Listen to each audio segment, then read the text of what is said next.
Hello friends, welcome to Sony Telugu వంటలు. ఈరోజు గుమ్మడికాయ బిర్యానీ ఎలా చేయాలని చూద్దాం. అందుకు ముందుగా ఒక కడాయి పెట్టుకోండి. అందులో 3 టేబుల్ స్పూన్ వరకు ఆయిల్ వేసుకోండి. ఆయిల్ ఒకసారి బాగా వేడైన తర్వాత అందులో స్పైసీస్ని యాడ్ చేసుకోండి. స్పైసీ అన్నీ ఒక్కసారి ఫ్రై అయిన తర్వాత కట్ చేసుకున్న 2 చిన్న ఉల్లిపాయని అలానే 3 పచ్చిమిర్చిని కూడా వేసుకొని ఒకసారి వేపుకోండి. ఇది ఒకసారి వేపుకున్న తర్వాత 2 టేబుల్ స్పూన్ వరకు అల్లం వెల్లుల్లి పేస్టు, ఉప్పు యాడ్ చేసుకొని ఒకసారి బాగా కలుపుకోండి. ఈ విధంగా కలుపుకున్న ఒక పండు టమోటాని బాగా చిన్న చిన్న పీసెస్గా కట్ చేసుకొని యాడ్ చేసుకొని ఫ్రై చేసుకోండి. ఈ టమాటోలు మెత్తగా ఉడికేదాకా ఉడికించుకొని, ఉడికిన తర్వాత 1 కప్పు వరకు పుదీనాను కూడా వేసుకొని బాగా మెత్తగా ఉడికించుకోండి.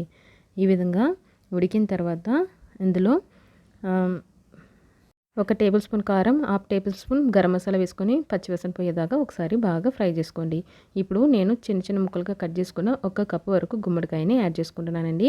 వీటిని కూడా ఒకసారి బాగా ఫ్రై చేసుకోండి. ఈ విధంగా ఫ్రై అయిన తర్వాత 1 కప్పు వరకు కొబ్బరి పాలు, 2 కప్పు వాటర్ వేసుకుంటున్నానండి. అంటే నేను టోటల్గా 2 కప్పు వరకు బియ్యం నానబెట్టుకున్నాను కాబట్టి 3 కప్పుల వరకు వాటరు అలానే కొబ్బరి పాలని యాడ్ చేసుకున్నాను. ఈ విధంగా యాడ్ చేసుకొని ఒకసారి బాగా వీటిని మరగనిద్దాం.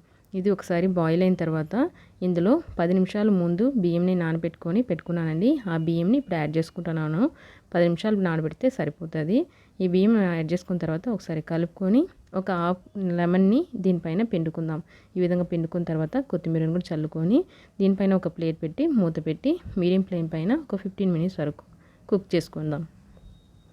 15 మినిట్స్ అయిపోయిందండి. మూత తీసి చూద్దాము. చూడండి ఎంత చక్కగా, ఎంత పొడి పొడిగా అన్నం కూడా బాగా ఉడికింది.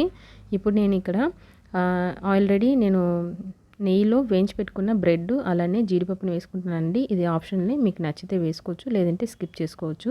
వేసుకుంటే ఇంకా కొన్ని టేస్ట్ అనేది ఉంటుంది. అంతే అండి, మనం టేస్టీ గుమ్మడికాయ బిర్యానీ రెడీ అయింది. మీకు నచ్చిందంటే లైక్ చేయండి, షేర్ చేయండి. Thank you for watching friends.